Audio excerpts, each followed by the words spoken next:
Hi guys, এখন যেটা দেখাবো সেটা হচ্ছে আমার কাছে একটা ফোন দেখতে পাচ্ছেন। ফোনটার মডেল হচ্ছে ওয়ালটন ML19। এটা আমার যেটা প্রবলেম সেটা হচ্ছে রিসেট দিতে হবে, আর এটা রিসেট দেওয়ার জন্য একটা নির্দিষ্ট পাসওয়ার্ড রয়েছে। আজ আমি আপনাদের জানিয়ে দিব যে এটা রিসেট দেওয়ার জন্য যে পাসওয়ার্ড রয়েছে সেই পাসওয়ার্ডটা কত। এটার একটা সমস্যা আছে, এটা হচ্ছে ফোন দিলেই রিজেক্টেডে অটো নাম্বারগুলো যোগ হয়ে যায়। এখানে যে দেখতে পাচ্ছেন রিজেক্টেড, এই রিজেক্টেডের নাম্বারগুলো যোগ হয়ে যায়। সো এই রিজেক্টেডের নাম্বারগুলো কীভাবে রিমুভ করবেন, এটা রিমুভ করার জন্য আপনাকে ফোনটাকে রিস্টোর দিতে হবে। আর এটা রিসেট দেওয়ার জন্য অবশ্যই নির্দিষ্ট একটা পাসওয়ার্ড রয়েছে। অবশ্যই এই রিসেট পাসওয়ার্ড ছাড়া কিন্তু আপনি রিসেট দিতে পারবেন না। প্রথমে এই জন্য ফোনটাকে অফ করে নিতে হবে। আমি ফোনটাকে অফ করে নিচ্ছি।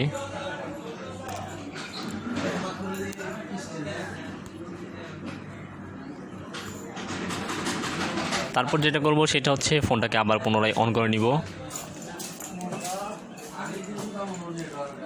অন করে নেওয়ার পর আমাকে ফোনটাকে রিসেট দিতে হবে। আর এটা রিসেট দেওয়ার জন্য আপনারা সবাই জানেন নির্দিষ্ট ফোনের নির্দিষ্ট একটি পাসওয়ার্ড রয়েছে। সো এই ফোনেরও সেম একটা পাসওয়ার্ড রয়েছে। এই ফোনের পাসওয়ার্ডটা কত আর কীভাবে রিসেট দিবেন সেটা আমি দেখিয়ে দিচ্ছি। এই জন্য আমাকে প্রথমে এখান থেকে মেনুতে যেতে হবে। আমি প্রথমে মেনুতে যাচ্ছি। সো এখান থেকে আমাকে যেটা করতে হবে সেটিংসে চলে যাব। এখান থেকে আমি সেটিংসটিকে চলে যাচ্ছি। এইখানে যে অপশন দেখতে পারবেন সেটিংসটাকে খুঁজে বের করে নিতে হবে। আমি সেটিংসটাকে খুঁজে বের করে নিচ্ছি। সেটিংসে ঢুকবো। সেটিংসে ঢোকার পর এখানে একটা অপশন দিতে হবে। এখানে দেখতে পাচ্ছেন ফোন সেটিংস নামে একটা অপশন রয়েছে। আমি এখন চলে যাব ফোন সেটিংসে যাওয়ার পর এখান থেকে একটা অপশন খুঁজে পাবেন, সেটা হচ্ছে রেস্টোর ফ্যাক্টরি সেটিংস। এটাতে ওকে ক্লিক করে দিব। নিচে দেখতে পাচ্ছেন একটা অপশন আসছে, সেটা হচ্ছে রেস্টোর ফ্যাক্টরি সেটিংস। আমি এখন রেস্টোর ফ্যাক্টরি সেটিংসে ক্লিক করে দিলাম। দেন এখন যেটা করতে হবে এখানে নাম্বারটা দিতে হবে। এটার একটা নির্দিষ্ট পাসওয়ার্ড রয়েছে। সো এই পাসওয়ার্ডটা কত আর কি আমি জানিয়ে দিচ্ছি। এটার পাসওয়ার্ড হচ্ছে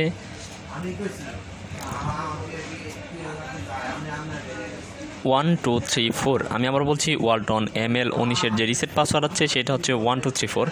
আবার বলছি ওয়ালটন ML19 যে রিসেট পাসওয়ার্ড রয়েছে সেটা হচ্ছে 1234। আমার ফোনটি কিন্তু ফুলি রিসেট হয়ে গেছে এবং ফুলি কমপ্লিট হয়ে গেছে। ফোনটি একদম ফ্রেশ নতুন হয়ে গেছে। সো আমার যে রিজেক্টেড প্রবলেম ছিল সেই প্রবলেমটা সলভ হয়ে গেছে। সো ভিউয়ার্স, ভিডিওটি যদি ভালো লেগে থাকে তাহলে অবশ্যই চ্যানেলটি সাবস্ক্রাইব করে রাখুন এবং পাশে থাকা বেল আইকনটা অন করে দিন। So viewers, thank you, bye by.